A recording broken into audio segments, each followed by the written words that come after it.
فَلَنَسْأَلَنَّ الَّذِينَ أُرْسِلَ إِلَيْهِمْ وَلَنَسْأَلَنَّ الْمُرْسَلِينَ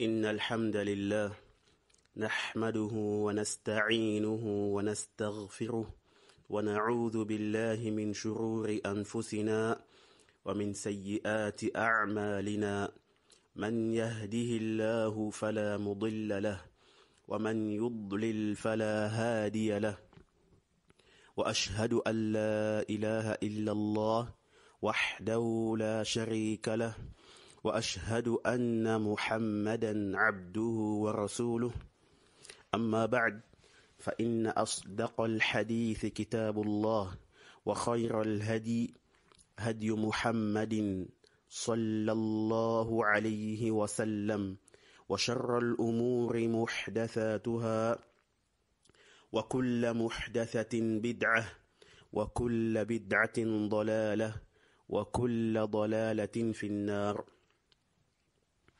Naam, toutes les louanges appartiennent à Allah Jalla wa Ala, maître de l'univers, le tout miséricordieux, le très miséricordieux, maître du jour de la rétribution, l'unique, celui-là qui mérite réellement l'adoration, la vraie divinité, celui à qui nous devons vouer exclusivement le culte.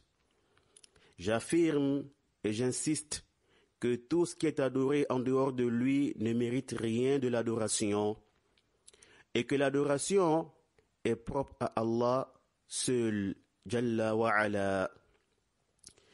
Et c'est vers lui que nous retournons pour tous nos besoins. Allah Jalla wa Ala n'a pas besoin de sa créature alors que sa créature a besoin de lui. Il n'a jamais engendré, n'a pas été engendré non plus. Nul n'est égal à lui et il n'y a rien qui lui ressemble. Et j'atteste que Muhammad ibn Abdillah est son réel serviteur et messager, envoyé comme miséricorde pour l'univers, le dernier des messagers. Quiconque suit sa voie est certes guidé, et quiconque se détourne de sa voie est certes égaré. L'aimer à cause d'Allah, à cause de ce avec quoi Allah l'a envoyé avec message, fait partie de la foi. Bal, c'est une obligation religieuse. Et le détester fait partie de la mécréance. Que la prière, le salut, la bénédiction d'Allah soit sur lui, sur ses pieuses épouses, les mères des croyants et des croyantes, et sur ses nobles compagnons, ceux-là qui ont secouru le prophète sallallahu alayhi wa sallam, qui ont, n'est-ce pas, secouru cette religion avec leurs biens et leur propre personne. Nous aimons la famille du messager d'Allah sallallahu alayhi wa sallam, ainsi que tous ses compagnons. Nous ne les détestons pas, nous ne les dénigrons pas, nous ne les injurions pas, et nous ne prétendons pas non plus qu'ils sont infaillibles. Que la prière d'Allah soit sur eux, ainsi que sur tous ceux-là qui suivront, n'est-ce pas, et se cramponneront à leur voie jusqu'au jour de la rétribution. Alors, ceci étant dit, chers frères et sœurs, sachez qu'il est obligatoire aux musulmans d'apprendre sa religion. Comment adorer son Seigneur, comment adorer Allah Jalla wa Ala avec clairvoyance et non avec ignorance. Comment adorer Allah comme il le veut de nous? Pour cela, il faut quoi? Il faut la science. On sait très bien que tout le monde ne peut pas devenir quoi? Savant. Mais il y a des choses que le musulman doit impérativement connaître. On doit essayer de plus s'investir, de consacrer ne fût-ce qu'une petite partie de notre temps, n'est-ce pas, à quoi? À l'apprentissage de notre dîn. On doit consacrer, n'est-ce pas, ne fût-ce qu'une petite partie de notre temps pour apprendre la religion. Ce n'est pas logique de voir que des mois passent, des années passent, et nous ne progressons pas dans l'apprentissage de notre religion. Nous essayons de progresser dans nos affaires mondaines. On s'investit à fond pour pouvoir évoluer. Mais du côté religion, les années passent, nous sommes toujours au même niveau. Et nous sommes là, tranquilles, sans s'en soucier. Comme si on avait été créé que pour des affaires mondaines. Comme si on n'allait pas quitter cette vie trompeuse un jour. Comme si on n'allait pas rendre compte à Allah un jour.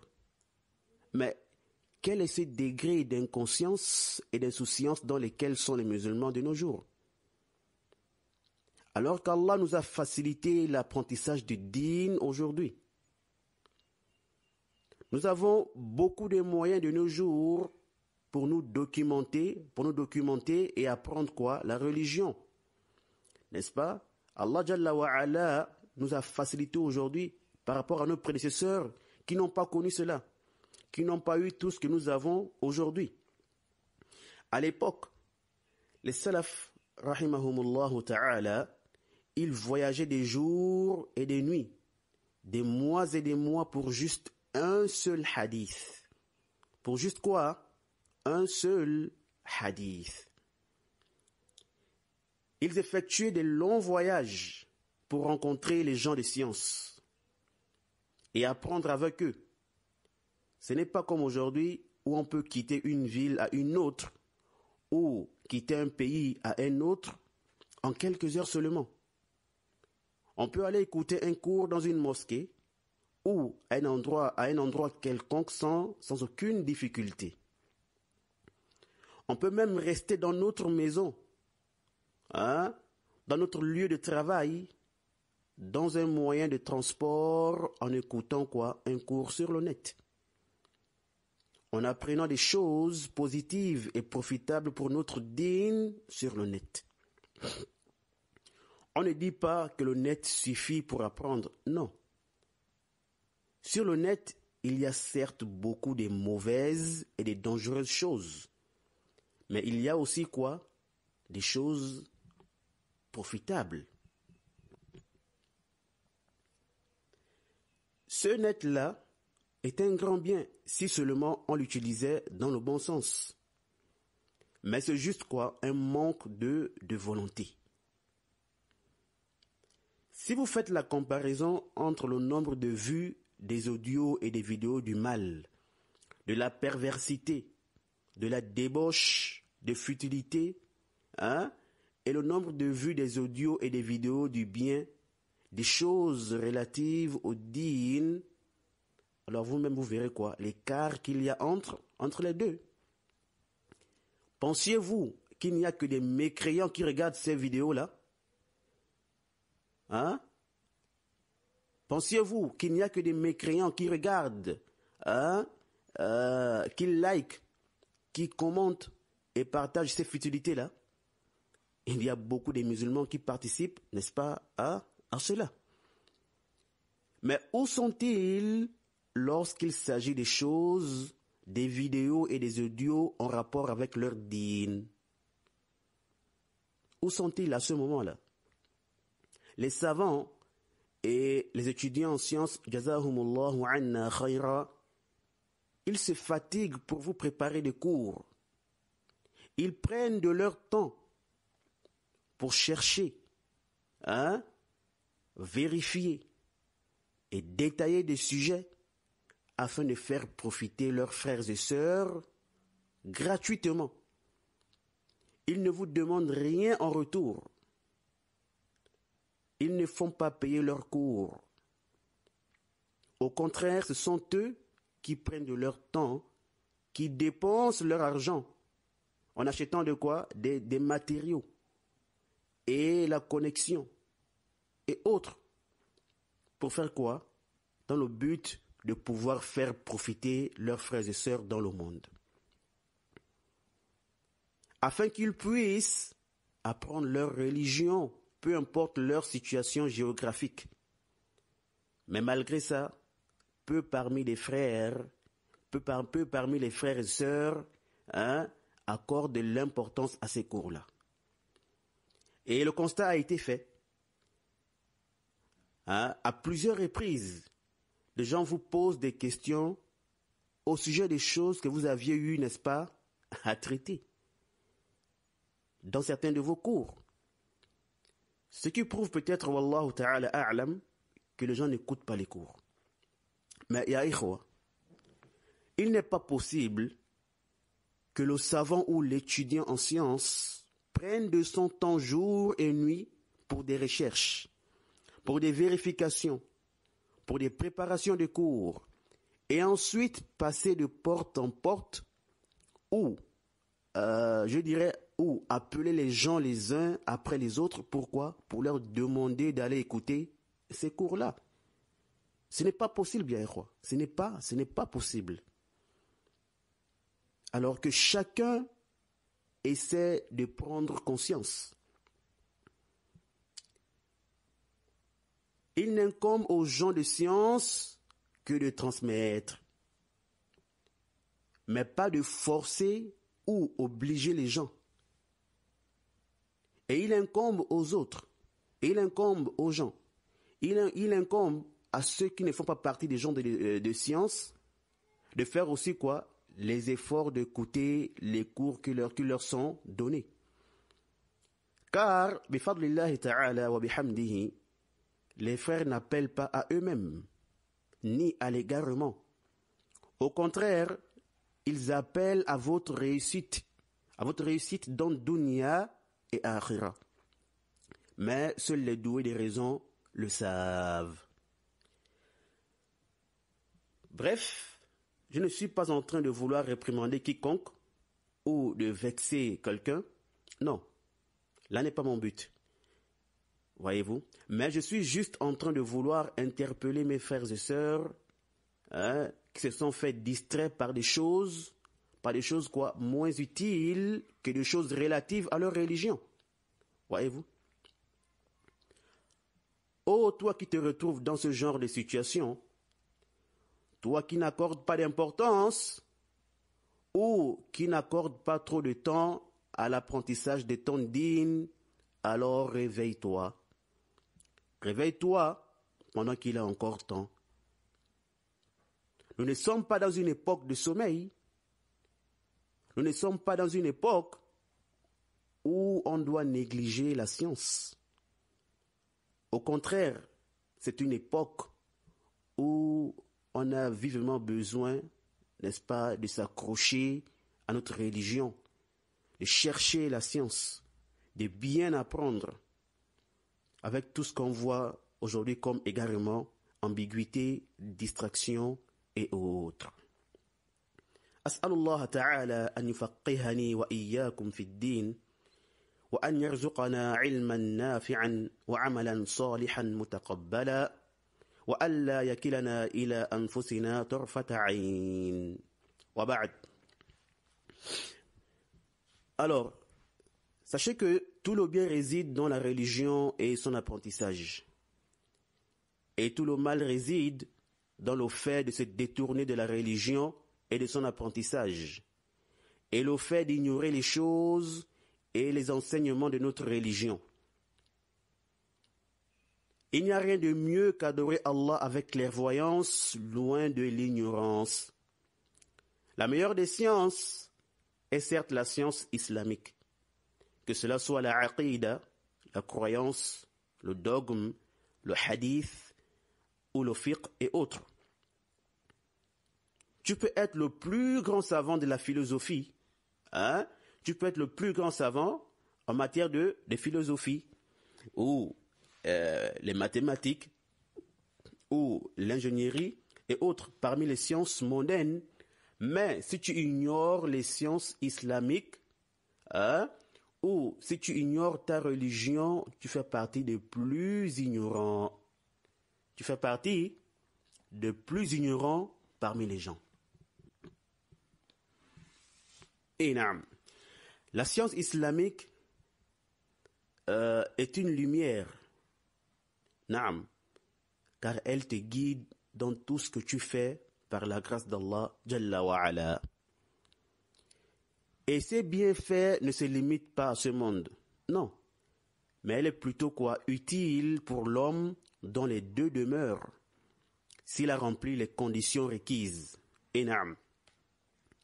Et parmi les sciences islamiques, nous avons la science des sentences ou des jugements relatifs aux faits ou aux actes des serviteurs d'Allah, qu'on appelle simplement la science des fiqh, la jurisprudence. Comment faire ces ablutions, mineures comme majeures, le type d'eau qu'on doit utiliser, et ce qu'on ne doit pas utiliser aussi.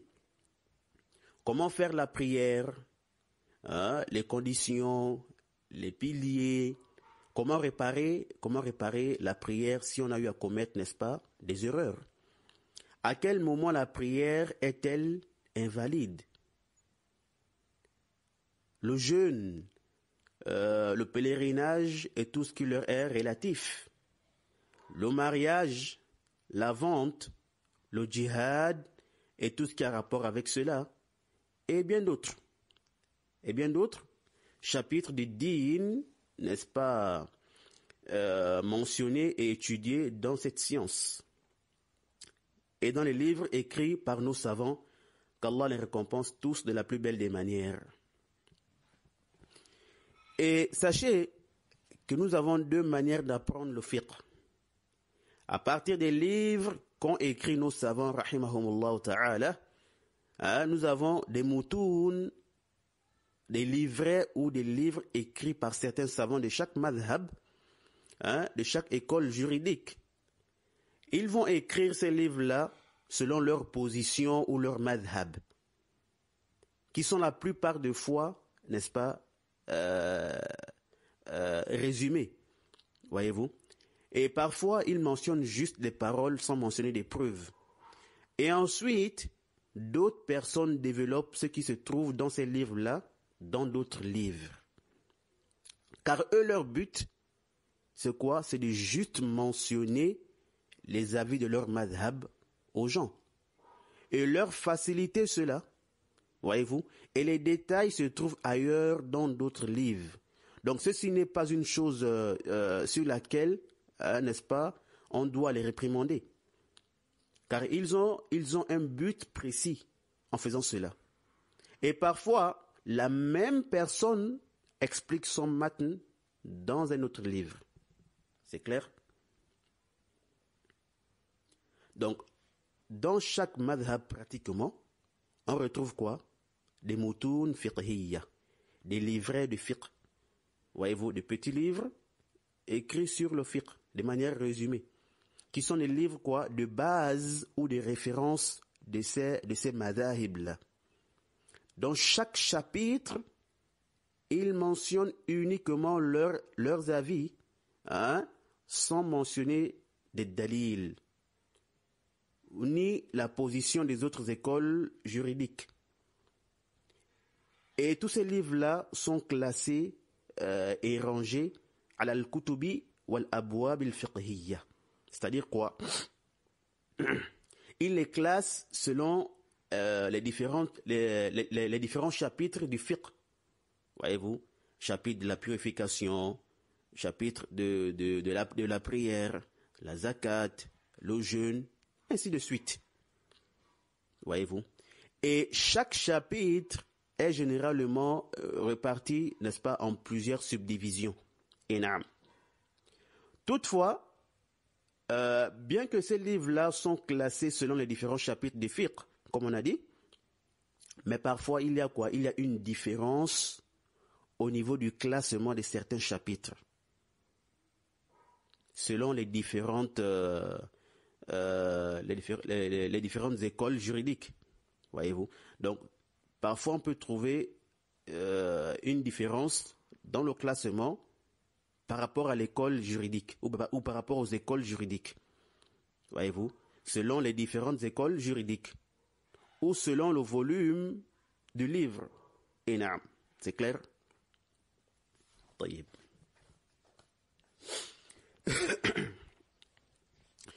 La deuxième manière, ou le deuxième type de livre de fiqh, nous avons les moutoun hadithiyya, des livrets ou des livres comportant uniquement des ahadiths, ou des ahadiths et aussi des athar, voyez-vous, et certaines paroles de gens de science. Ça dépend. Naam. Et ceux-là qui ont emprunté cette méthode, n'est-ce pas, ils ont une différente manière d'écrire leurs livres. Certains se limitent aux ahadith marfou'a, donc uniquement aux paroles et aux faits, n'est-ce pas, du prophète alayhi salatu wassalam. Et d'autres ajoutent les athar des sahaba ou des tabi'in ou autres qu'eux. Et ces livres sont également rangés selon les différents chapitres du fiqh. Sauf que d'autres sont plus vastes dans le sens où certains de ces livres comportent, n'est-ce pas, d'autres chapitres qui ne sont pas directement reliés au ahkam. Et d'autres se limitent au ahadith ou l'ahkam, c'est-à-dire les ahadiths à partir desquels on tire des jugements ou des sentences qui ont rapport aux faits des serviteurs, tels que la prière, le jeûne, la vente et autres.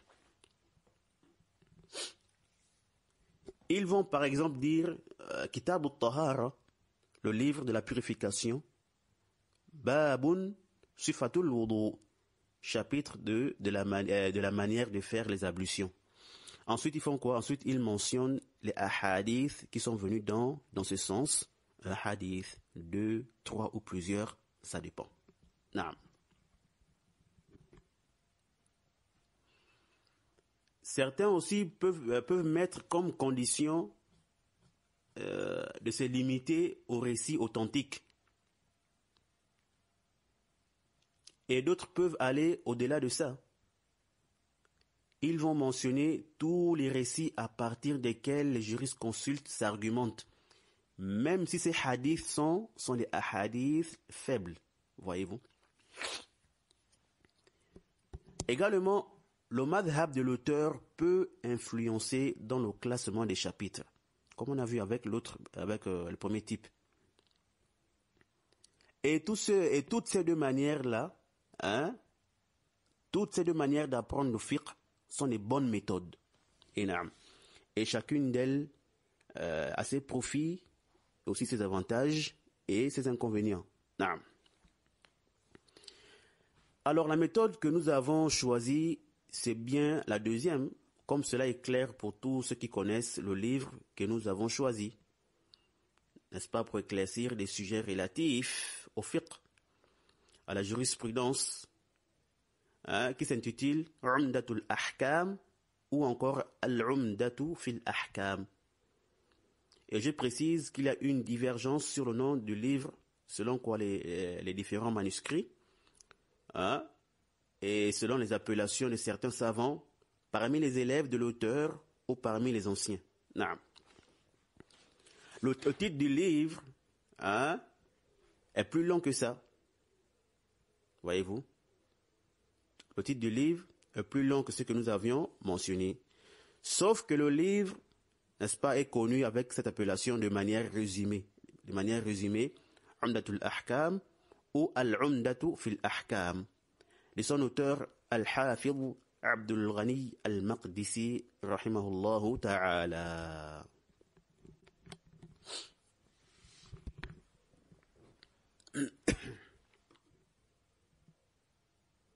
Taïb.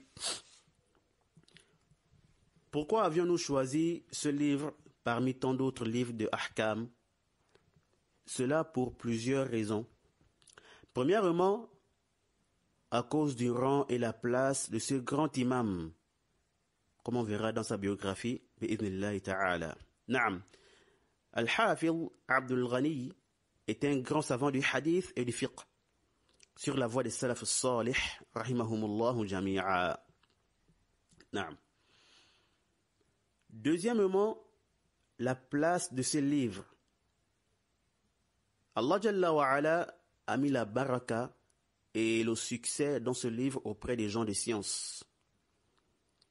Cela parce que ce livre renferme des ahadiths rapportés par l'imam al-Bukhari et l'imam Muslim dans leurs deux sahih, ou des ahadiths rapportés par l'un d'eux dans leur sahih. Alors, ceci est l'une des plus grandes particularités de ces livres. Et après, est-ce que l'auteur a respecté cette condition du début à la fin? On verra ça plus tard, incha'Allah ta'ala. Naam. Donc, ce livre a attiré l'attention des gens de science. Ils l'ont mémorisé et l'ont expliqué. Voyez-vous, et cela jusqu'à nos jours. Ce livre a tellement des explications des gens de science qu'on ne peut les dénombrer. Voyez-vous, et nous mentionnerons plus tard les noms de certaines explications de ce célèbre livre-là, bi'idhnillahi ta'ala. Donc ce livre ne renferme que des récits authentiques, contrairement à d'autres qui renferment des récits authentiques et ceux qui ne le sont pas, tels que le Bulugh al-Maram d'Al-Hafidh ibn Hajar rahimahullah et autres. Naam. Troisièmement, le volume ou l'épaisseur du livre. Il contient 414 hadiths dans certaines éditions et 424 dans d'autres. Et dans d'autres aussi, 430 hadiths. Ala kulli hal, il y a moins de 500 hadiths, contrairement à d'autres livres de ahkam qui contiennent les 1000 ou 2000 ou plus de hadiths, voyez-vous. Quatrièmement, j'ai choisi ce livre-là en suivant le conseil de nos savants. Car ce livre fait partie des livres qu'ils recommandent plus aux étudiants et à ceux-là qui veulent mémoriser et apprendre le hadith et le fiqh, surtout aux débutants. Sauf que notre explication ici sera, n'est-ce pas, développée et détaillée, bi'idhnillahi ta'ala, n'est-ce pas, en mesure de quoi? De notre capacité et du peu qu'Allah nous a octroyé comme science. Et qu'Allah Jalla wa Ala nous augmente en science. Tayyib, au regard de ce qui a été mentionné, est-ce que ce livre seulement suffit pour apprendre le fiqh? Est-ce que ce livre-là seulement suffit pour apprendre le hadith et le fiqh? Vu son épaisseur, vu son volume, on a vu quoi? Que c'est un petit livre qui contient moins de 500 hadiths.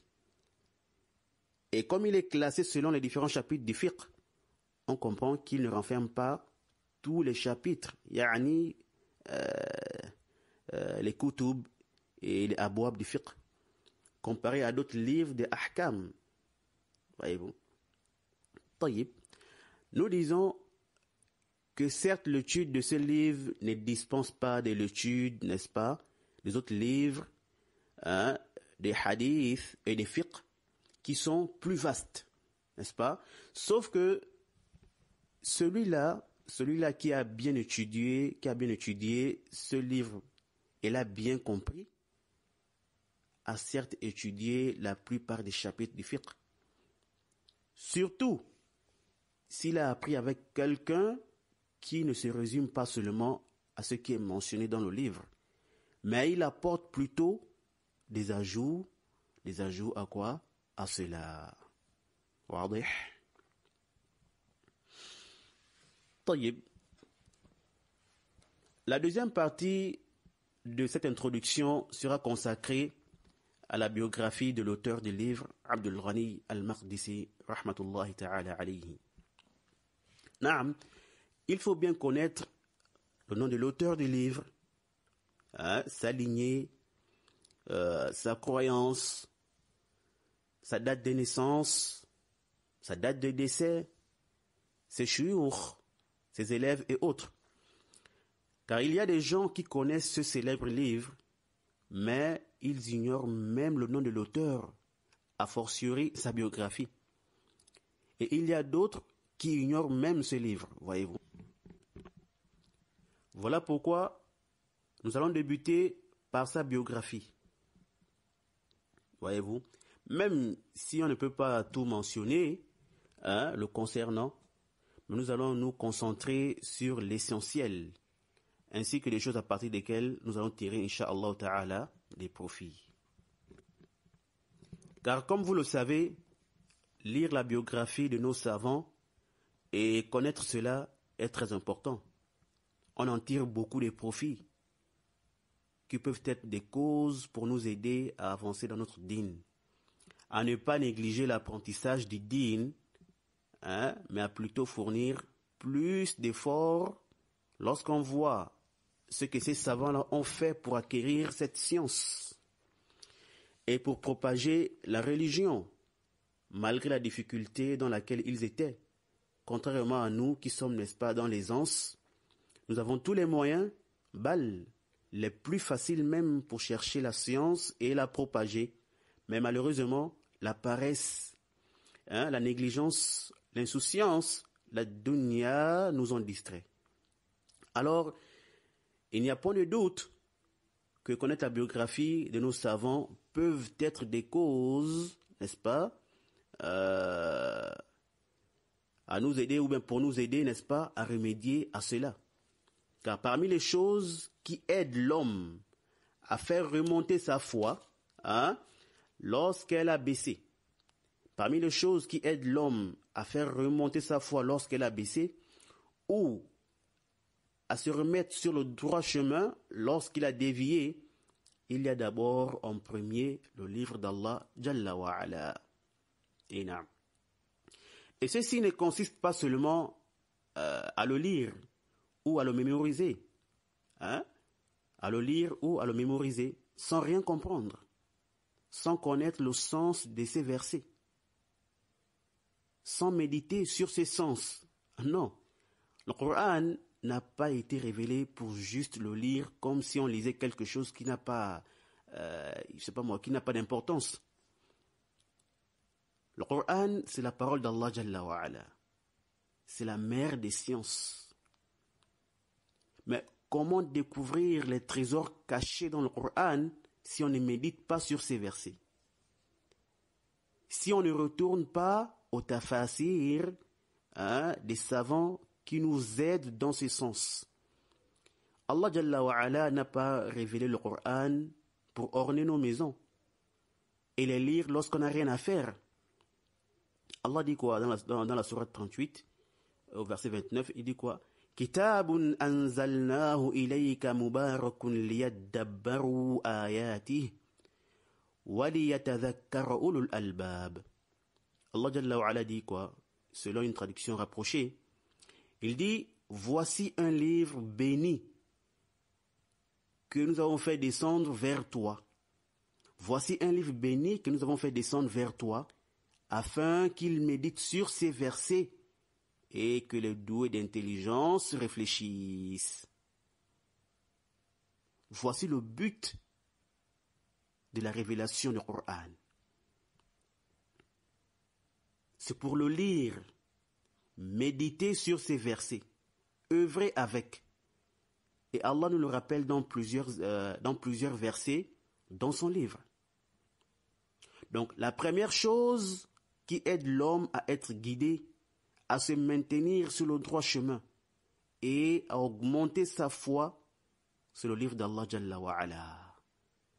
Ensuite, la sunna de son messager, sallallahu alayhi wa sallam, qui est un parfait exemple et modèle pour nous. Celui qui nous aide à comprendre le Coran. Naam, car la sunna a plusieurs fonctions, parmi lesquelles c'est qu'elle nous éclaircit les enseignements du Coran. Donc, il faut connaître la sunna du messager d'Allah, sallallahu alayhi wa sallam, la vie, la sira du messager d'Allah, alayhi salatu wa salam. Ensuite aussi, lire la biographie des Sahaba, ridwanullahi ta'ala alayhim, les tabi'in, ainsi que tous, n'est-ce pas, tous ceux qui nous ont précédés dans le bien, dans le bon chemin, dans le suivi de la vie prophétique, de la voie prophétique, et du chemin du prophète, voyez-vous. Donc voilà des choses qui peuvent nous aider à faire remonter notre foi. Des choses qui peuvent nous aider à sortir de l'insouciance. Et non comme on voit aujourd'hui des musulmans qui ont abandonné le Coran et qui ne connaissent rien de la vie de leur prophète. Des sahaba et des savants, même des savants contemporains, ils ne connaissent rien d'eux. Mais ils sont bien informés sur la vie des footballeurs, des basketteurs, des chanteurs, ou de leurs stars, comme ils disent. Ils les suivent à la lettre. Ils sont au bout du monde, mais ils sont très bien informés sur quoi? Leurs artistes. Même ce qui se passe dans leur couple, ils sont au courant de ça. Oh, billahi alaykum. Quelle est cette jeunesse qui accorde plus d'importance aux futilités qu'aux priorités? Dites-moi, quelle est cette jeunesse-là qui s'intéresse plus aux choses des kuffars qu'aux choses, ou aux choses relatives à leur religion? Où allons-nous? Quand est-ce qu'on va se réveiller? Quand est-ce qu'on prendra conscience? Wallahu al-musta'an wa alayhi at-tuklan wa la hawla wa la quwwata illa billah.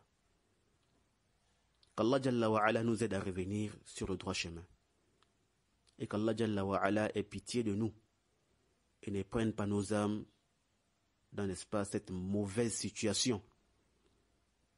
وَمَا أُبَرِّئُ نَفْسِي إِنَّ النَّفْسَ لَأَمَّارَةٌ بِالسُّوءِ إِلَّا مَا رَحِمَ رَبِّي.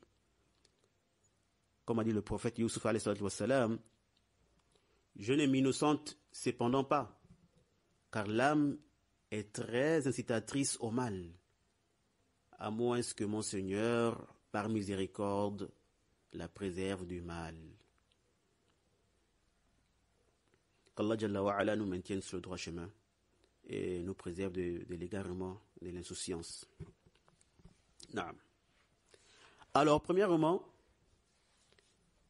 concernant le nom de l'auteur, sa généalogie et sa kunya, son nom ou son surnom, طيب هو أبو محمد عبد الغني ابن عبد الواحد ابن علي ابن سرور ابن رافع ابن حسن ابن جعفر الجماعيلي المقدسي ثم الدمشقي الصالحي الحنبلي. أبو محمد عبد الغني ابن عبد الواحد ابن علي ابن سرور ابن رافع ابن حسن ابن جعفر الجماعيلي المقدسي ثم الدمشقي الصالحي الحنبلي. نعم. Donc ceci est le nom de l'auteur, sa généalogie. Et il y a des savants qui sont, n'est-ce pas, spécialisés dans la science de la généalogie qu'on appelle ilm al-ansab, voyez-vous. Donc, Abu Muhammad Abdul Ghani ibn Abdul Wahid ibn Ali ibn Surur ibn Rafi' ibn Hassan ibn Ja'far al-Jamma'ili. Al-Jamma'ili parce que il est de Jamma'il, qui est quoi? Qui est un petit village situé sur une montagne au sud-ouest de la ville Nablus, qu'on appelle Naplouse, en terre de quoi? De Palestine. Et cette ville, yani Naplouse, est située à environ 50 km de Jérusalem. Donc elle n'est pas loin de Jérusalem. Et les résidents de cette ville-là étaient affiliés ou annexés à Jérusalem. Pourquoi? Parce qu'ils faisaient pratiquement tout là-bas, les activités et autres. Voilà pourquoi l'auteur est affilié ici au Beit al-Maqdis, lorsqu'on dit al-Maqdisi. Car son village Jamma'il se situe à Naplouse, et Naplouse est proche de quoi? Du Beit al-Maqdis ou du Quds, Jérusalem. Donc on les affilie à Jérusalem. Voilà pourquoi on dit al-Jamma'ili al-Maqdisi. C'est clair? طيب. ثم الدمشقي. نعم. L'auteur est également affilié à Damas, yani la capitale de la Syrie. Cela parce qu'il a grandi dans cette ville-là. Et naam. Donc voilà pourquoi on dit Ad-Dimashqi. Ensuite, As-Salihi. Bon, ici la filiation de l'auteur à la Salihiyya. Ici il y a quoi? Il y a différents propos sur cela. Certains ont dit que c'est un grand village avec des marchés et des grandes mosquées situé dans les vallées du mont Qasiyun à Damas, qui contient des tombes d'un groupe de personnes pieuses et qui est également habité par un groupe de gens pieux. Et ce village n'est presque pas dépourvu de personnes pieuses. Et aussi que la plupart de ses habitants viennent du Bayt al-Maqdis, donc de Jérusalem, et qui ont comme madhab le madhab de l'imam Ahmad ibn Hanbal. Voyez-vous. Donc, selon cette parole-là, l'imam serait affilié à ce village de Damas pour cette raison-là. Wadih. D'autres ont dit, lorsque les Maqadisa ont émigré à Damas, voyez, donc les gens du Quds, les Maqadisa, lorsqu'ils ont émigré à Damas, et parmi eux, il y avait l'imam Abdul Ghani, et il était très petit, à l'âge de 10 ans par là. Voyez-vous. Donc, arrivés à Damas, ils sont descendus à la mosquée de Abu Salih, Masjid Abi Salih. Et ils y sont restés longtemps. Certains même dit qu'ils ont fait 2 ans là-bas, d'autres ont dit 3 ans, avant de partir s'installer dans les vallées du mont Qasiyun. Voyez-vous. Et donc, quand les gens les voyaient, ils les appelaient les Salihiyya ou les Salihiyyin. Voyez-vous. À cause du fait qu'ils soient descendus à l'arrivée à la mosquée de qui? De Abu Salih. Voyez-vous. Et on rapporte aussi que lorsqu'ils sont arrivés au mont Qasiyun, ils ont trouvé que c'était un endroit vide, dépourvu de construction, excepté quelques monastères. Alors ces Maqadisa-là, ils ont construit des maisons, des mosquées et des écoles, et ils ont fait quoi? Ils ont commencé à y répandre la sunna, le hadith, le madhab des salaf. Jusqu'à cet endroit fut nommé As-Salihiyya, à cause de sa vertu et de leur piété. Wallahu a'lam. Wadih. Mais ce qui est juste par rapport à cette appellation ou affiliation, Wallahu a'lam, c'est que As-Salihi ici retourne au fait qu'il soit descendu et resté un bon moment à la mosquée Abu Salih. Voyez-vous. Masjid Abi Salih. Cela pourquoi? Car parmi les Maqadisa qui ont émigré à Damas, parmi eux, non seulement il y avait l'imam Abdul Ghani, mais il y avait parmi eux aussi l'imam Ibn Qudamat al-Maqdisi. Voyez-vous. Et son frère, l'imam Abu Umar Muhammad ibn Ahmad al-Maqdisi, rahmahumullah jami'an. Et il est rapporté de ce dernier-là, yani Abu Umar al-Maqdisi, qu'il a dit, on nous appelait les Salihiyyin par rapport à la mosquée d'Abi Salih. Voyez-vous. Et non parce que nous sommes pieux. Et cette terre fut nommée finalement As-Salihiyya à cause de nous. Voyez-vous. Donc, selon la parole de l'imam Abu Umar al-Maqdisi, la base ici là de cette affiliation ou appellation, c'est à cause du fait que les Maqadisa soient descendus à la mosquée d'Abi Salih. Lorsqu'ils sont arrivés, n'est-ce pas, à Damas. On les affilie à cette mosquée-là. Voyez-vous. Et après qu'ils se sont installés dans la vallée du mont Qasiyun, voyez-vous, donc cet endroit-là a finalement été nommé ainsi. À cause de qui? À cause d'eux. Et non comme on dit certains, parce qu'il y avait là-bas des tombes des gens pieux et des personnes pieuses qui vivaient là. La parole de Abu Omar réfute cela clairement. voyez-vous, et il fut parmi, n'est-ce pas, ceux qui ont immigré, n'est-ce pas, et ceux-là aussi qui ont vécu cette histoire-là. Donc, il est mieux placé que quiconque pour nous dire l'origine, n'est-ce pas, de cette appellation ou affiliation. Voyez-vous. Et ceci est une règle bien connue chez les gens de hadith. Voyez-vous. Donc, en bref, ici, la base de leur appellation ou de leur affiliation, as-salihi ou as-salihiyoun, c'est à cause du fait, n'est-ce pas, qu'ils soient descendus à la mosquée de Abu Salih. Et à cause de, finalement, l'endroit où ils sont restés à Damas, dans la vallée du mont Qassioun, fut appelé ou surnommé As-Salihiyya. Wadih. Taïb. Ensuite, Al-Hambali.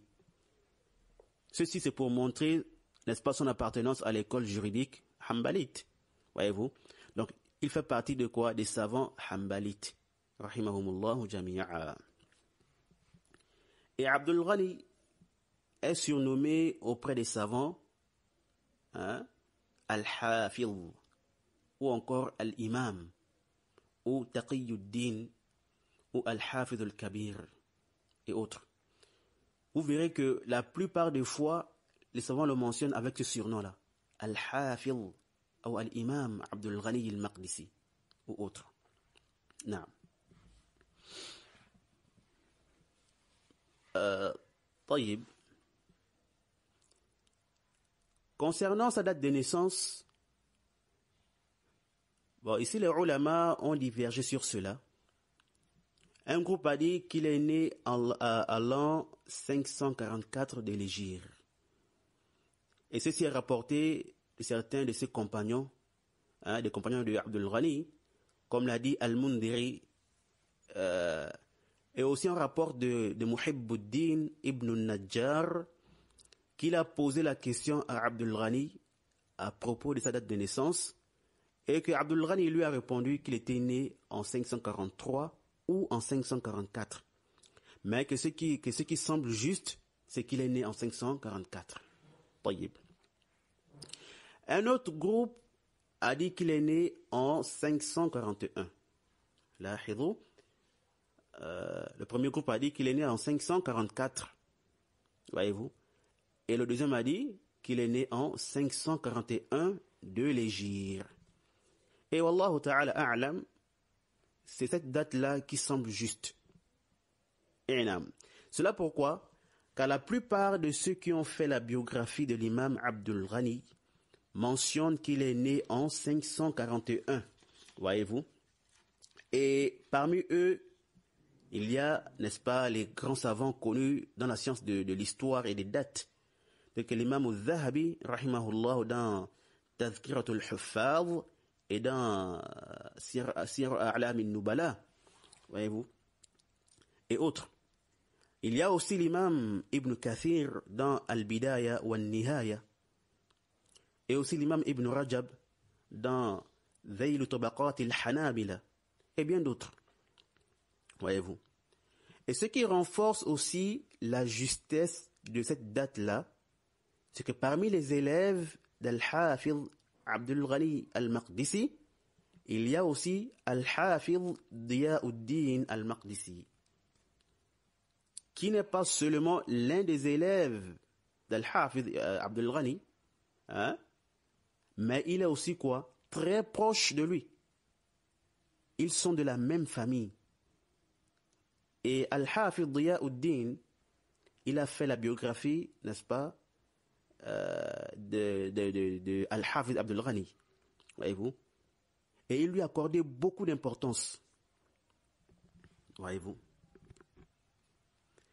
Et Diyauddin, il a dit, en parlant de la date de naissance d'Al-Hafidh Abdul Ghani, il dit ولد في سنة 41 و500 بجماعيل أظنه في ربيع الآخر لما حدثتني والدتي. Diyauddin nous dit ici, il dit Abdul Ghani est né en 541 à Jamma'il. Il dit, et je crois que c'était dans le mois de Rabi'ul Akhir, à cause de ce que ma mère m'a dit. Il dit ensuite, قالت هو أكبر من أخي الموفق ب4 أشهر والموفق ولد في شعبان. Ad-Diya, il dit, ma mère a dit, Abdul Ghani est plus grand que mon frère Al-Muwaffaq de 4 mois. Yani, Abdul Ghani est plus grand que Al-Muwaffaq ibn Qudama, l'auteur du livre Al-Mughni. Il est plus grand que lui de 4 mois. Elle dit, Ibn Qudama, Al-Muwaffaq, est né en Sha'ban. C'est clair ça. Alors, si vous avez bien compris ça, l'élève de Abdul Ghani, qui est Diyauddin, est le fils de la sœur de l'imam Ibn Qudama. Il est donc le neveu d'Ibn Qudama. Tamam? Tayyib. Et Ibn Qudama est le fils de la tante ou l'oncle de Abdul Ghani. Ils sont donc des cousins, c'est clair? Et on a vu ici que la sœur d'Ibn Qudama, ici là, qui est la mère de Diya, et qui fait aussi la cousine de Abdul Ghani, elle a maîtrisé leur date de naissance. Vous voyez? Non seulement l'année, mais même les mois. Voyez-vous? Donc même les mois, elle a maîtrisé. Car elle a dit que Abdul Ghani est plus grand que Ibn Qudama de 4 mois. Voyez-vous? Et lorsqu'on retourne à la biographie d'Ibn Qudama, on voit qu'il est né aussi en 541. Voyez-vous?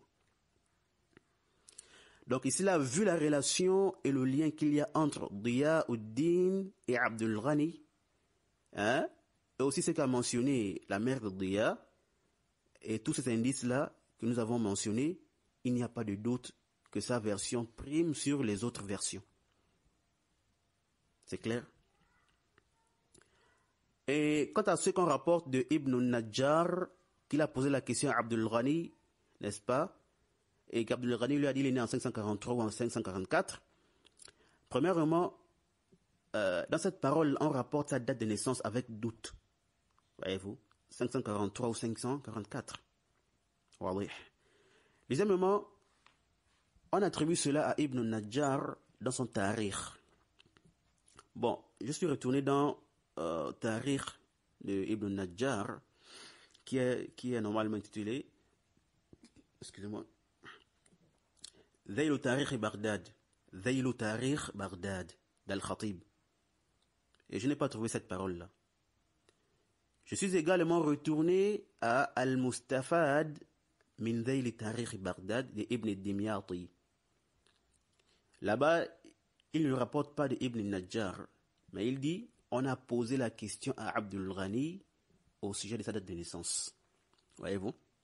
Alors que son livre-là, de Ibn Dimyati, il a écrit dans le but de mentionner quoi? Ce qu'il a profité ou tiré du Dhayl de Ibn Najjar. Voyez-vous? Donc, il aurait pu dire quoi? Que Ibn Najjar a dit qu'il a questionné Abdul Ghani. Mais il a dit, on a posé la question à Abdul Ghani au sujet de son âge ou sa date de naissance, voyez-vous. Par contre, j'ai vu dans le Dhayl Tabaqat al-Hanabila d'Ibn Rajab, rahimahullah, après qu'il ait mentionné que Abdul Ghani est né en 541, il a mentionné la parole de Diyauddin, qu'on a mentionné également, et il a aussi mentionné que Ibn Najjar a dit dans son Tarikh qu'il a questionné Abdul Ghani au sujet de son âge. Pardon, au sujet de sa date de naissance. Tamam. Mais c'est comme j'ai dit, je n'ai pas trouvé ça dans le Tarikh de Ibn Najjar. Wala'alla, ça dépend des éditions, je sais pas trop. Wallahu ta'ala a'lam. Naam. Donc ici, ce que nous voyons juste, c'est que l'imam, il est né en 541 de l'Hégire, comme son cousin, et son compagnon Ibn Qudama, rahimahumallahu ta'ala, et que Abdul Ghani est plus grand que Ibn Qudama de 4 mois. Abdul Ghani est né en Rabi'ul Akhir, et Ibn Qudama est né en Sha'ban. Naam. Ensuite, concernant les voyages et les professeurs de l'imam Abdul Ghani, sachez d'abord que Al-Hafidh Abdul Ghani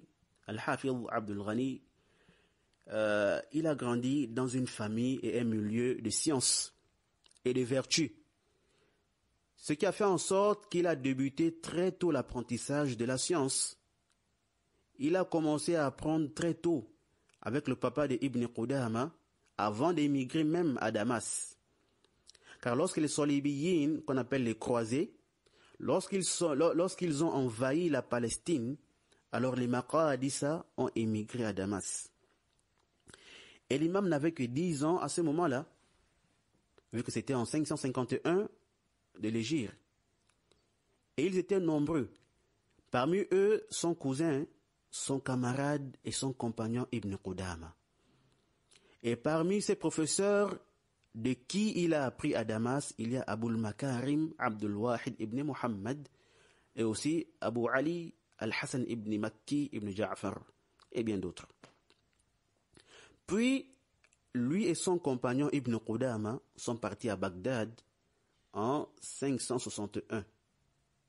À noter qu'il a effectué le voyage à Bagdad 2 fois. Et quand il est parti à Bagdad avec Ibn Qudama en 561, ils y sont restés 4 ans. Et arrivés à Bagdad, ils sont descendus chez le cheikh Abdul Qadir al-Jaylani ou al-Kaylani. Et pourtant, Abdul Qadir n'acceptait pas d'héberger les gens. Mais il a vu en eux des bons signes, voyez-vous. Il les a hébergés chez lui, à l'école. Il les a bien logés et il a été bon envers eux. Ils apprenaient avec lui le hadith et le fiqh. Voyez-vous. Ils avaient 2 dars avec lui par jour. Et Ibn Qudama a dit qu'ils ont fait 40 nuits chez Abdul Qadir, ensuite il décéda. Yani Abdul Qadir. Donc il est mort 40 nuits après qu'il soit arrivé chez Abdul Qadir. Et Abdul Qadir et Abdul Ghani, ils penchaient plus pour le hadith. Pendant que Ibn Qudama avait plus un penchant pour le fiqh. Voyez-vous. Donc Abdul Ghani aimait plus le hadith. Et Ibn Qudama aimait plus le fiqh. Voyez-vous.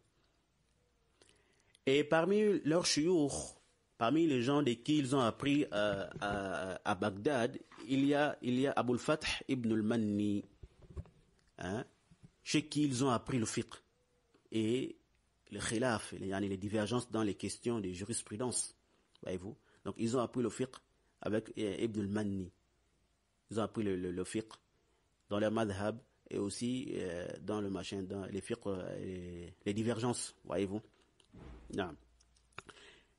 Ils ont également appris aussi avec l'imam Abul Faraj ibn al-Jawzi, qui est connu. Donc, il fait partie des shuyukh. Donc, Ibn al-Jawzi fait partie des shuyukh, des professeurs de Abdul Ghani et de Ibn Qudama. Non. Puis, ils sont retournés à Damas.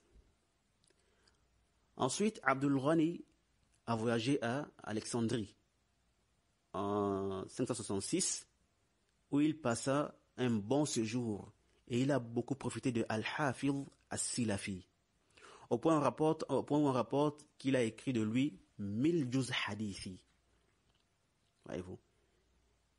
Et à Alexandrie, il a aussi profité des autres mashayikh. Ensuite, il est retourné encore à Damas. Pour retourner une deuxième fois chez As-Silafi à Alexandrie. Et là, c'était en 570. En 570. Et il a encore beaucoup profité de son cheikh Al-Hafidh As-Silafi et autres que lui. Puis, il est retourné chez lui à Damas après avoir fait ou passé 3 ans à Alexandrie. Et aussi, le temps qu'il passait chez lui à Damas, il profitait aussi des mashayikh de Damas. Et ça, c'est clair, voyez-vous. Ensuite, Abdul Ghani s'est dirigé à Asbahan, qui est une ville de l'Iran. Et en partant à Asbahan, il n'avait pas assez de moyens, mais Allah lui a facilité quelqu'un qui l'a transporté et il a aidé jusqu'à ce qu'il arrive à destination. Et il a également passé un long séjour à Asbahan. Et d'ailleurs, il a écrit beaucoup de livres lorsqu'il était à Asbahan. Voyez-vous. Et parmi les gens de qui il a appris la science à Asbahan, il y a qui Abu Sa'd as-Sa'ir et aussi Al-Hafidh Abu Musa al-Madini et autres. Voyez-vous. Et il a également voyagé à Al-Mawsil, à Hamadan et autres. Et il a profité de beaucoup de mashayikh dans ses différents voyages. Et il a également propagé le hadith dans ses voyages. Il a propagé la sunna dans ses voyages. Et durant toute sa vie, rahimahullahu ta'ala. Alors voici ce qu'on peut dire ici en bref concernant les voyages et les professeurs de Abdul Ghani, rahmatullahi ta'ala alayhim. Tayyib. Après cela, nous avons des leçons et des profits à retenir concernant ce que nous venons de voir sur les voyages de l'imam Abdul Ghani, rahimahullah ta'ala. Alors nous disons premièrement, c'est que le fait de voyager de pays en pays ou de ville en ville dans le but d'apprendre la science auprès des gens des sciences était une chose connue et répandue depuis l'époque des salaf, rahimahumullah ta'ala. Voyez-vous, ils délaissaient leur famille, traversaient des difficultés et des obstacles. Ils voyageaient des mois et des années pour la recherche, n'est-ce pas, pour la recherche de la science. Et la rencontre, n'est-ce pas, pour la rencontre des gens des sciences. Voyez-vous, ils voyageaient des longues distances pour chercher quoi? La science. Et pour rencontrer les gens des sciences. Et les ulama ont écrit des livres sur cela, tels que Al-Khatib Al-Baghdadi dans son livre Ar-Rihlatu fi Talab al-Hadith. Voyez-vous. Et lorsque vous lisez ces livres-là, vous y voyez des choses et des récits vraiment étonnants, énormes, qui nous montrent l'amour que nos salafs et que les ulama avaient pour la science et pour le din, et aussi leur sincérité dans la recherche de la science. Voyez-vous. Et le asl, la base dans cela, comme disent les ulama, c'est le voyage de Moussa alayhi salatu wassalam vers Al-Khadir, comme Allah nous l'a mentionné dans son livre, dans la sourate 18. Voyez-vous.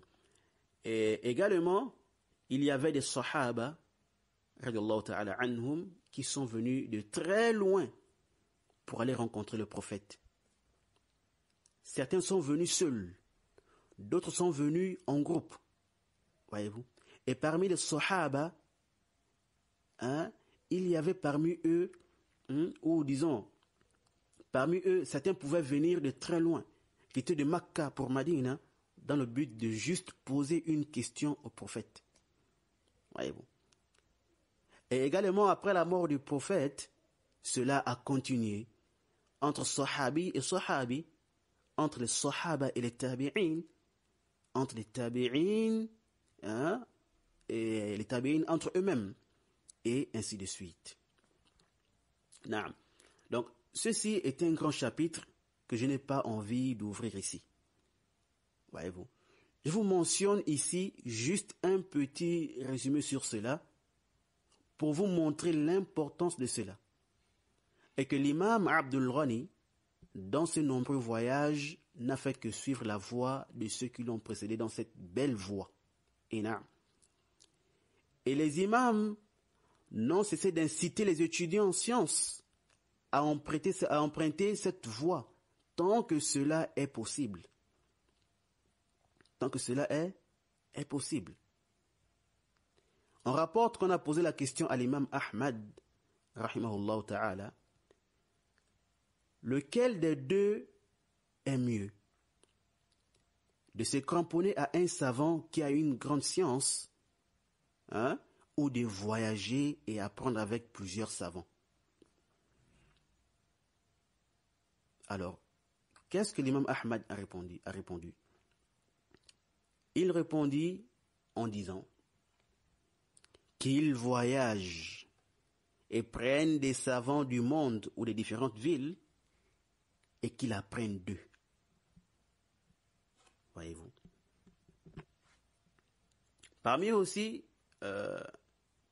les mérites d'apprendre avec plusieurs mashayikh, il y a le fait que cela t'éloigne du fanatisme bi'idhnillahi ta'ala. Car tu vas apprendre parfois les mêmes livres ou les mêmes questions, avec différents professeurs et avec différents avis, voyez-vous. Bien vrai qu'il est possible aussi d'apprendre les différents avis sur les questions religieuses avec un seul professeur, voyez-vous. Et aussi le fait d'apprendre avec plusieurs professeurs du même madhab, s'ils sont accrochés à leur madhab, et n'adoptent que la position de leur madhab, alors ceci peut même être quoi? Une cause, n'est-ce pas, du fanatisme, wal'iyadu billah. Car ceux-là, ils ne sortent pas, ils sont muta'assibin, voyez-vous, des fanatiques de leur madhab, ils ne sortent pas de leur madhab. Non.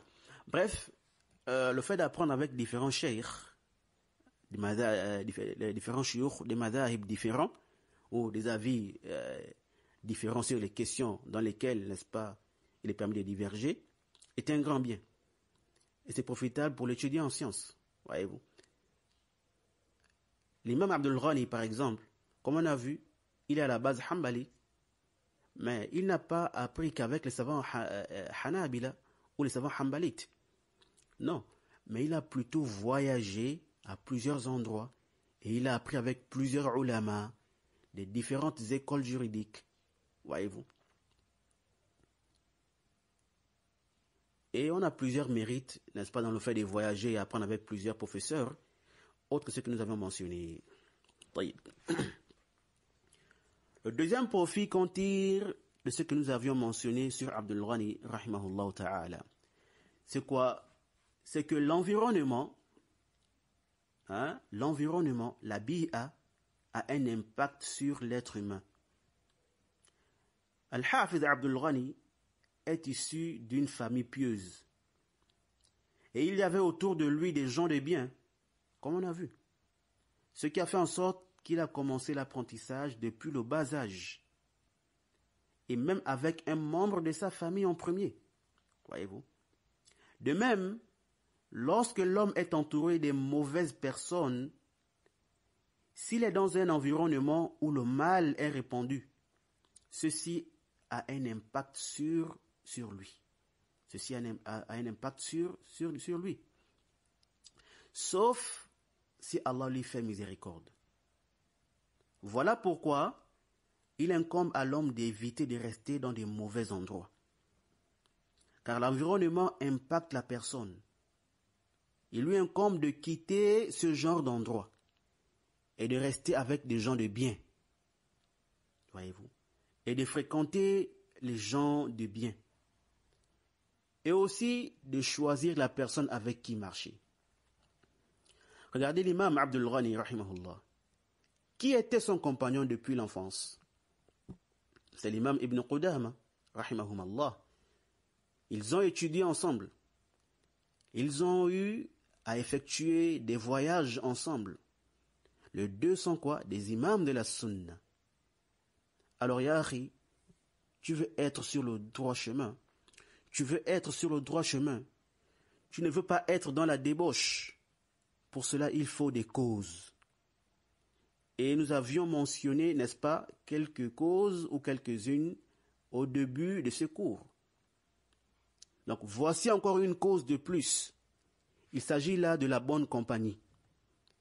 Voilà pourquoi nos savants nous recommandent toujours de marcher avec des personnes qui ont l'amour de la science. N'est-ce pas? Qui sont sur le droit chemin.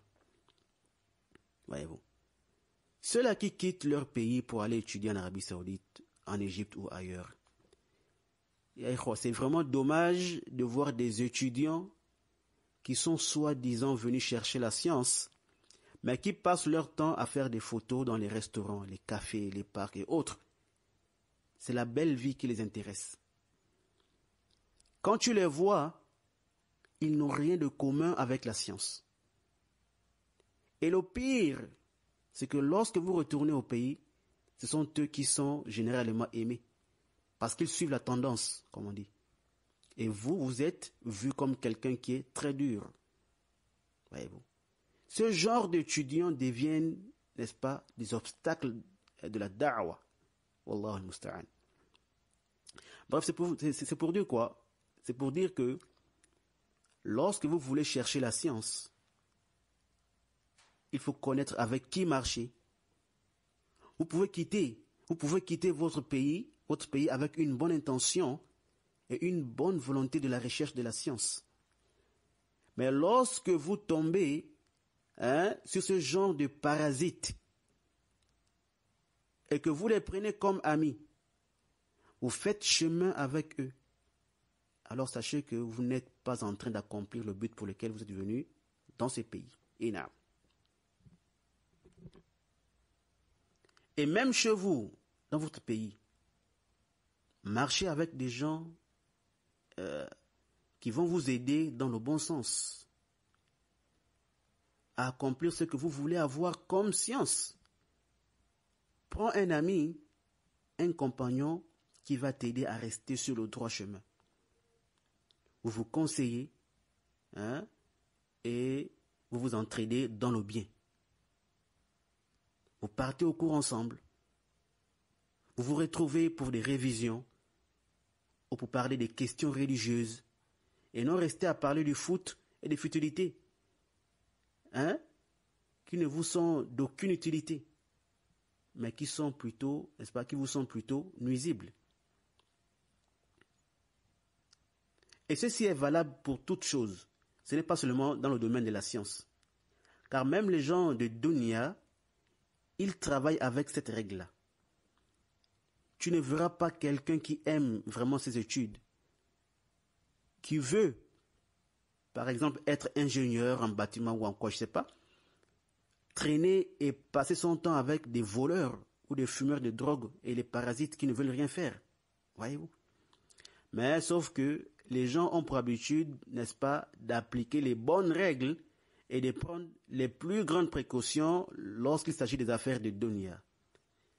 Mais lorsqu'il s'agit du din, on se demande où sont passées ces règles et ces précautions-là. Wallahu al-musta'an.